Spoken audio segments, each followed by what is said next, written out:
స్వర్గం హైందవులకు ప్రాముఖ్యమైన గమ్యం, పరలోకం క్రైస్తవులకు ప్రాముఖ్యమైన గమ్యం. స్వర్గం చేరడానికి ఎన్నెన్నో వ్రతాలు, పూజలు, దాన ధర్మాలు, పుణ్యక్రియలు.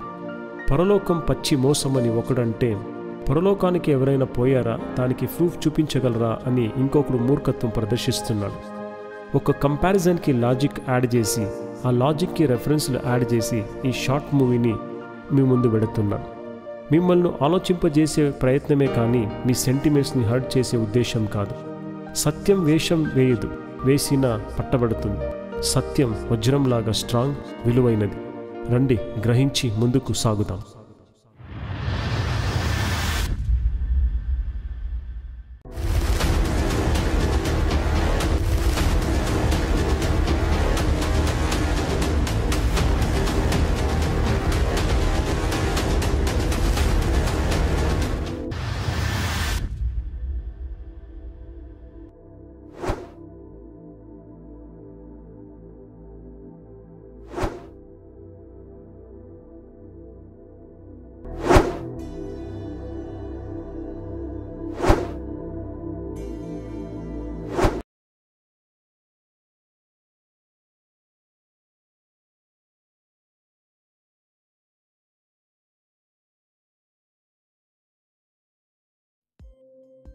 ఈ కరోనా అలలో నా వ్యాపారమంతా కొట్టుకుపోయింది.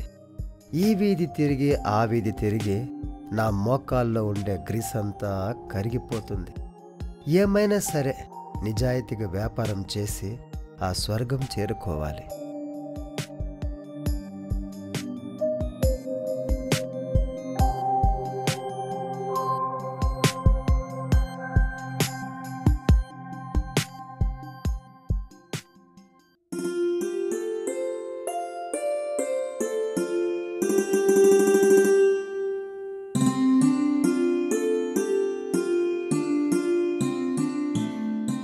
எஸ் வணக்கம் சார்.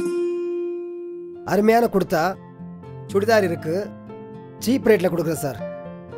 உங்க வீட்டு பொண்ணுங்க யூஸ் பண்ணா ரம்பா, ஊர்வசி, மேனக்கப் போல ஜம்மன் இருப்பாங்க சார்.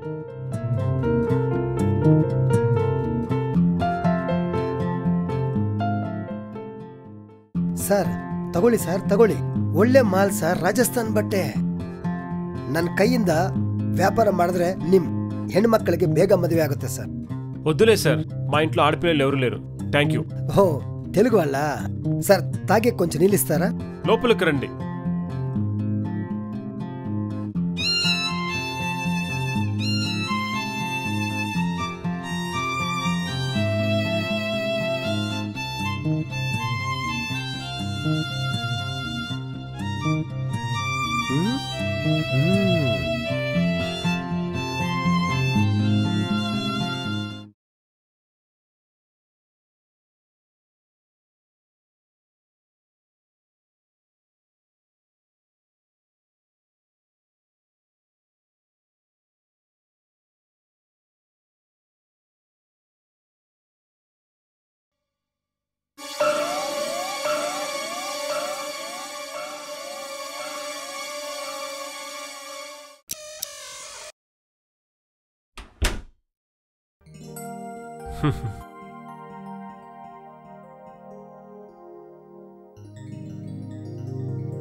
ఇది ప్రార్థనా స్థలమా?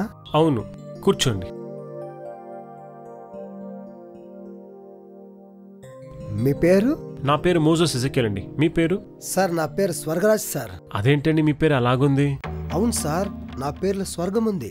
ఆ స్వర్గం కోసము నా ప్రయత్నం, నా తపనం సార్. ఓకే, టైం వేస్ట్ వద్దు, డైరెక్ట్ పాయింట్కి వస్తా. మీ వాళ్ళు ఎప్పుడు పరలోకము పరలోకం అని చెప్పి మనుషులందరూ భయపెడుతుంటారు. పరలోకము పచ్చి మోసమని తెలిసి నేను శ్రీరాముని సన్నిధి చేరా. అయినా మీ పరలోకంలో ఏముంది? మీ బూరలు విని విని నాకు పిచ్చెక్కుతుంది. నేను డైరెక్ట్ పాయింట్కి వస్తా. మీరు హిందూ కదా? అవునండి, నేను కట్టర్ హిందూనండి. మీ గ్రంథాలు చదువుకున్నారా? అవునండి, నేను మా భగవద్గీత చదువుకున్నాను. మీ భగవద్గీతలో ఏముంది సార్?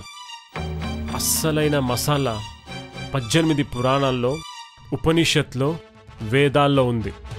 ఇంకా మీకు తెలియని స్వర్గానికి సంబంధించిన ఒక లాజిక్ చెప్తాను వినండి. సార్, స్వర్గంలో ఎవరుంటారు? అప్సరాలు ఉంటారు. అయినా వీళ్ళెంతమంది ఉంటారు? వీళ్ళెవరు? వాల్మీకి రామాయణం, పులల రామచంద్రుడు రచయిత, బాలకాండం 45వ సర్గం, క్షీరసాగ మదనం, అమృత ఆవిర్భవించుట. ఈ విధముగా 1000 సంవత్సరములు గడిచినవి. అంతట ముందుగా దండక మండలములతో కూడిన ధన్వంతరియు మంచి కాంతిగల అప్సర స్త్రీలు బయటికొచ్చిరి. జలమును మంతింపగా ఆ రసము నుండి ఆవిర్భవించుటచే ఆ స్త్రీలకు అప్సరలు అని పేరు వచ్చినది. మంచి కాంతిగల 60 కోట్ల మంది అప్సర స్త్రీలు పుట్టిరి. వారికి లెక్కింప శక్యము కాని పరిచారకులుండిరి. దేవదానవులలో ఎవ్వరును ఆ అప్సరలను వివాహమాడలేదు. అందుచే ఆ అప్సరలు అందరికీ సాధారణులు, వేశ్యలు అని చెప్పబడుచున్నారు. 31 నుంచి 34 శ్లోకం. అంటే 60 కోట్ల అప్సరాలున్నారు. వీళ్ళు వేశ్యలని తెలిసింది. ఇంకా రెఫరెన్సులు చెక్ చేస్తే వీళ్ళు ఎక్కడుంటారు? శ్రీదేవి భాగవతం, ఆచార్య బేతవోలు రామబ్రహ్మం రచయిత, ప్రథమ స్కందము, ఇళకృత దేవస్తుతి, అధ్యాయం 12, శ్లోకాలు 53. ఉన్నట్టుండి ఒక రోజున దేవేంద్రుడికి ఊర్వశి జ్ఞాపకం వచ్చింది. ఆమె లేని స్వర్గం బోసిపోయినట్టు అనిపించింది. అంటే వీళ్ళు స్వర్గంలో ఉంటారని. ఇంకా చూస్తే బ్రహ్మవైవర్త పురాణ, Krishna జన్మకాండ, chapter 131, The birth of Agni and gold. Once all the gods were seated in the assembly in the heaven, where the apsaras were dancing. Finding Ramba having beautiful figure, the god Agni became passionate and his semen fell, which was covered by him in shame in the cloth. అనగా ఒకసారి దేవతలందరూ అప్సరాలు నృత్యం చేసే స్వర్గంలో అసెంబ్లీలో కూర్చున్నారు. రంభ యొక్క అందమైన దేహమును చూసి అగ్నిదేవుడు కామంతో నింపబడిన వాడై అగ్ని యొక్క వీర్యం పడెను. సిగ్గుతో బట్టతో కప్పినాడు. ఈ శ్లోకాన్ని బట్టి మనకేం అర్థమవుతుంది? స్వర్గంలో అప్సరలు డాన్స్ చేస్తారని, వాళ్ళ డాన్సును చూసి అగ్నిదేవుడికి వీర్యస్ఖలనం అయిందని, అక్కడ కామాన్ని ప్రేరేపించే డాన్స్ ఉందనే గదా. వీళ్ళు స్వర్గంలో మాత్రం తిరుగుతూ ఉంటారా? ఇంకా వేరే స్థలంలో గాని తిరుగుతూ ఉంటారా? బ్రహ్మవైవర్త పురాణ, Krishna జన్మకాండ, chapter 23, Curse to Tilottama and the sons of Bali by Brahma. I shall satisfy you after returning from the house of the moon, and I am now proceeding towards his abode. My mind always goes for the moments I had spent in their company. The god of love is specialized in love sports. The embrace of the moon and a sweet word are sweeter than the nectar. Therefore, I have to spend this day in his company. I am therefore thinking about him. అనగా ఆ చంద్రుడి ఇంటి నుండి తిరిగి వచ్చిన తర్వాత నిన్ను తృప్తిపరుస్తాను. ఇప్పుడైతే అతని నివాసానికి పోచున్నాను. వాళ్ళ సహవాసంలో గడిపిన క్షణాల వైపే నా మనస్సు పోతుంది. కామదేవుడు రతిక్రీడల నిపుణుడు. చంద్రుడి యొక్క ఆలింగనము మరియు తీయని మాటలు అమృతము కంటే తీయనివి. అందువల్ల ఈ రోజు వాళ్ళ సహవాసంలో గడపాలి. అందుకే అతని గురించే ఆలోచిస్తున్నాను. ఈ రెఫరెన్స్ బట్టి మనకేం అర్థమవుతుంది? అప్సరాలు స్వర్గంలో మాత్రమే కాదు డాన్స్ చేసేది. వాళ్ళు మన్మథుడి లోకానికి పోతున్నారు, అక్కడ నుండి చంద్రుడి లోకానికి పోతున్నారు. మరి కామం కోసం ఇటు అటు తిరుగుతూ ఎప్పుడు ఆన్ డ్యూటీలో ఉంటున్నారని మాకు క్లియర్గా అర్థమవుతుంది కదా. ఇంకా కన్ఫర్మేషన్ కోసము సృష్టికర్త అయిన బ్రహ్మ ఏమని సాక్ష్యమిస్తున్నాం చూద్దామా. బ్రహ్మవైవర్త పురాణం, ఇంద్రునికి లక్ష్మి ప్రాప్తి. పరస్త్రీలోనునకు సంపద కీర్తి ఉండునా, ఆ పాపుని అంతటా నిందించుచుందురు. నీకు దుర్వాస మహర్షి శ్రీహరి నైవేద్య రూపమైన పుష్పమును ఇయ్యగా రంభలోనునివై ఆ పుష్పము ఏనుగు శిరస్సుపై పారివేసితివి. వేశ్యాగు రంభ ఇప్పుడు ఎచ్చటున్నది? నీవు మాత్రము రాజ్యలక్ష్మిని కోల్పోతివి. అందరుకు శారీరక సౌఖ్యము అందుజేయ ఆ రంభ నేను క్షణములో వదిలివేసినది. చంచల స్వభావము యాగు వేశ్య ఎల్లప్పుడూ సంపదగల వానిని మాత్రమే కోరుకొనును. అట్లే పాతవారిని వదిలిపెట్టుచు కొత్తవారిని కోరుకొనుచుండును. ఇంకా రావణుడి సాక్ష్యం తీసుకుంటే ఈ విధంగా ఉంటుంది. అది మాత్రమే కాదు, ఆయన ఏమంటున్నాడంటే ఇది దేవలోకపు యొక్క శాశ్వత ఆచారము అంటున్నాడు. వాల్మీకి రామాయణము పుల్లెల శ్రీరామచంద్రుడు రచయిత. 26వ సర్గము. రావణుడు రమ్మను బలత్కరించుట, నల కుబరుడు రావణుని శపించుట. ఆమె వినయపూర్వకముగా పలికిన మాటలు విని రాముడు ఇట్లనెను, నేను నీ కోడలని అని నీవు అన్న ఈ నియమము ఒక్కనికి మాత్రమే భార్యగా ఉండు వాళ్ళ విషయమునందు మాత్రమే. అప్సరలకు భర్త అనేవాడు ఉండడు. ఒక్క స్త్రీని మాత్రమే వివాహమాడుట అనేది కూడా లేదు. ఇది దేవలోకంలో దేవతల శాశ్వతమైన ఆచారము. 38-39 శ్లోకం. ఇంకా ఊర్వశి పురరూవల కథ ఎలా మర్చిపోగలుగుతాం సార్ మనము? చతుర్వేద భాష్యము. డాక్టర్ కోవి పార్థసారథి రచయిత. ఊర్వశి పురరూవుల కథ. ఈళ బుధల కుమారుడు పురరూవుడు ఒకసారి అప్సరాంగను ఊర్వశిని కలిశాడు, మోహించాడు, వివాహం చేసుకోమని అడిగాడు. సమ్మతించింది ఊర్వశి. కాకపోతే ఒక షరత్తు, తనకు కుమారుడు కలిగినట్లయితే పురరూవుని వదిలి వెళ్ళిపోతుందంది. పురరూవుడు వల్ల తాను తల్లి కాకుండా ఉన్నంతవరకే అతనితో ఉంటుందన్నమాట. సరే అన్నాడు పురరూవుడు. వారిద్దరికీ వివాహమైంది. కొంతకాలం కలిసి జీవించారు. అతనితో అన్ని సుఖాలు అనుభవించింది. మాతృమూర్తి అయింది. దాంతో వెళ్ళిపోవడానికి బయలుదేరింది. వద్దన్నాడు పురరూవుడు. బ్రతిమిలాడాడు. ఎన్నో రకాలుగా చెప్పి చూశాడు. లాభం లేదు. చివరికి వెళ్ళిపోయింది ఊర్వశి. వేశ్య అంటే వెలయాలు అని అర్థము. వెలయాలు, వెలకి, ఆలు ఎవరు ధనం ఎక్కువ ఇస్తే వారికి భార్య, అంతే కాక అని నీకు మాత్రము కాదు. ఊర్వశి దేవవేశ్య, అప్సరాంగన. దేవలోకంలో నాట్యం చేయటం, ఎవరైనా తపస్సు చేస్తుంటే చెడగొట్టడం, ఇవి ఆవిడ కర్తవ్యాలు. మరి ఆవిడ నిలకడగా పురరూవుడితో ఎలా ఉంటుంది? అంతేకాదు, పురరూవుడు మానవుడు, ఊర్వశి దేవవేశ్య. వీరిద్దరికీ పొత్తు ఎలా కుదురుతుంది? ఒకవేళ కుదిరినా ఎంతకాలం ఉంటుంది? గత కాలంలో మేనక విశ్వామిత్రుల సంగతేమిటి? వేశ్యలతో జీవితం ఇలాగే ఉంటుంది. ఈ ఉదంతమంతా ఋగ్వేదంలోని 10వ మండలంలో 95వ సూక్తంలో వివరించబడింది. హైదరాబాద్ పాపులేషన్ అనగా 2021 పాపులేషన్, ఎస్టిమేటెడ్ పాపులేషన్ చూస్తే 1,02,68,653 పాపులేషన్ ఉంది. అనగా వేశ్యలది 60 కోట్లు. అప్పుడు హైదరాబాద్ పాపులేషన్ కంపేర్ చేస్తే 6:1 రేషియో ఉందన్నమాట. ఉంటే ఏంటి సార్? ఆగండి, అక్కడికే వస్తా. మూసిపెట్టింది పాసిపెట్టింది, ఎక్స్పోజ్ కావాలి కదా సార్. ఇక్కడ గమనించిన ప్రకారంగా స్వర్గంలో అప్సరులు ఉంటున్నారు కదా? అవును, దాంట్లో డౌట్ లేదు. ఎందుకంటే అప్సర, రంభ 6 లక్షణాలు ఉండే భార్యకు పోలిస్తారు. సార్, వేశ్యలుండే స్థలాన్ని ఏమని పిలుస్తారు చెప్పండి? అది నీవే చెప్పు. తమ్ముడు, ఆ రెడ్ లైట్ ఆఫ్ చేయవా?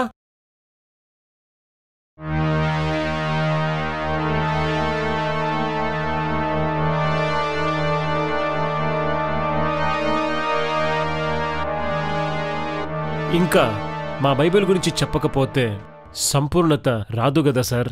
రానే రాదు. యెషయా గ్రంథంలో 6వ అధ్యాయం 3వ వాక్యంలో సింహాసనాసీనుడైన దేవుడు పరలోకంలో పరిశుద్ధుడు పరిశుద్ధుడని స్తుతింపబడుచున్నాడు. అనగా దేవుడు పరిశుద్ధుడని, ఆ పరలోకంలో పరిశుద్ధత ఉందని అర్థం. మత్తయి రాసిన సువార్తలో 22వ అధ్యాయం 30వ వాక్యంలో పునరుద్ధానమునందు ఎవరునూ పెండ్లి చేసుకొనరు, పెండ్లికి ఇయ్యబడరు. వారు పరలోకమందున్న దూతల వలె ఉందురు. దూతలకు పెండ్లి ఉండదు. అనగా పెండ్లి ఉంటే కామం ఉంటుందని అర్థం కదా. ఇంకా ప్రకటన గ్రంథం 22వ అధ్యాయం 15వ వాక్యంలో కుక్కలను, మాంత్రికలను, వ్యభిచారులను ప్రతివాడును వెలుపట్టి ఉందురు అని రాయబడి ఉంది. ఇంగ్లీష్లో కేజేవిలో ఓర్మాంగర్స్ అంటే a person who has a dealings with prostitutes. ఇంకా వేరే ట్రాన్స్లేషన్లో ఇమ్మారల్ పర్సన్ అని వ్రాయబడి ఉంది. బైబిల్ని తరచుగా చదివితే ఎక్కడే గాని పరలోకంలో ఒక్క ఐటెం సాంగ్ దొరకదు. అక్కడ మీరు ఆరాధన, ఉపాసన చూడవచ్చు. కార్చుకునే టాపిక్ అస్సలుండదు. వేశ్యలతో సహవాసం చేసేవాళ్లే బయట, ఇంకా వేశ్యలు కూడా బయటే కదా సార్. మీరు మంచిగా శరీరానికి సంబంధించిన వ్యాపారం చేస్తున్నారు, అయితే మీరు ఆత్మీయంగా నగ్నంగా ఉన్నారు. మీకు రక్షణ వస్త్రం చాలా అవసరం. ఆ రక్షణ ప్రభును రక్షకుడైన యేసుక్రీస్తు నామంలో మాత్రమే దొరుకుతుంది సార్. మరి ఎవని వలనను రక్షణ కలగదు, ఈ నామమున మనము రక్షణ పొందవలెనే గాని ఆకాశము కింద మనుషులలో ఇయ్యబడిన మరి ఏ నామమున రక్షణ పొందలేము అనెను. అపోస్తుల కార్యము 4:12.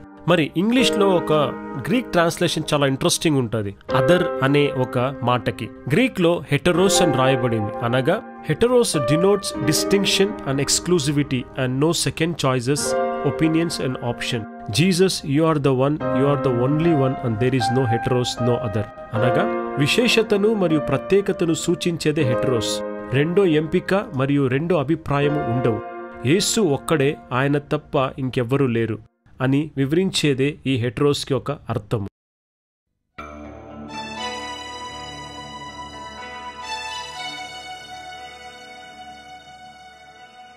సార్, ఆ రక్షణ వస్త్రానికి ట్రై చేస్తాను సార్. ఇక్కడ బలవంతం ఏమీ లేదు sir. Take your own time. ఇక్కడ అన్నీ ఓపెన్, ఆ పగటి సూర్యుని వల్లే. బ్రెయిన్ వాష్ ఏమీ ఉండవు, ఓన్లీ హార్ట్ వాష్. పోయి రండి సార్.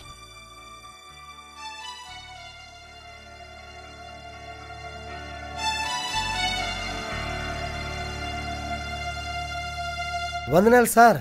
ఉంటాను సార్. వందనాలు సార్.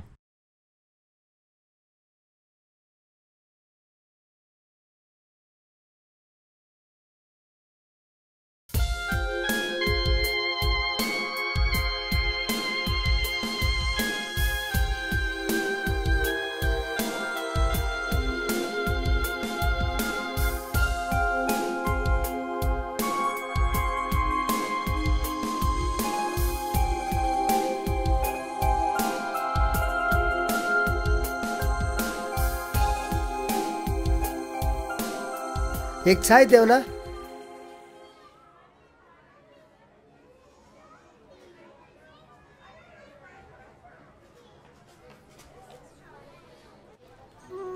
మా స్వర్గంలో ఇన్ని కథలున్నాయా నాకే తెలియదు. ఈ లాజిక్ ఎట్ట మిస్ అయ్యాను. ఓన్లీ భగవద్గీత చదివితే ఏం తెలుస్తుంది. అయినా ఈ అప్సరులకు స్వర్గంలో ఏమి పని? చిజే, ఫస్ట్ నా పేరు స్వర్గరాజ్ అనేది మార్చుకోవాలి. నా భార్య పేరు రంభ, అది గాని మార్చాలి. వేశ్యలు ఉండే స్వర్గం నాకు అవసరమా? స్వర్గం పరిశుద్ధమైంది. అక్కడ పరిశుద్ధులు నివసిస్తారు. భూమిలో మనుషులు నీతిగా బ్రతికి ఆ స్వర్గం చేరుకోవాలని వారి ప్రయత్నం. పైలోకాలలో ఈ వేశ్యలు ఉండడం ఎంతవరకు కరెక్ట్? అక్కడ మలీనం ఉండకూడదు, వీర్యస్ఖలనం ఉండకూడదు. ఎందుకంటే అది పరిశుద్ధ స్వర్గం. బైబిల్లో చెప్పే పరలోకం ఇలాంటి వేశ్యలు ఉండదు. ఎందుకంటే అది పరిశుద్ధ పట్టణం. అక్కడ సమస్తమును వెలిపిట ఉంటుంది. ఇదే మా పరలోకం, మీ స్వర్గం. ఎంతైనా ఈ డిఫరెన్స్ అదుర్స్.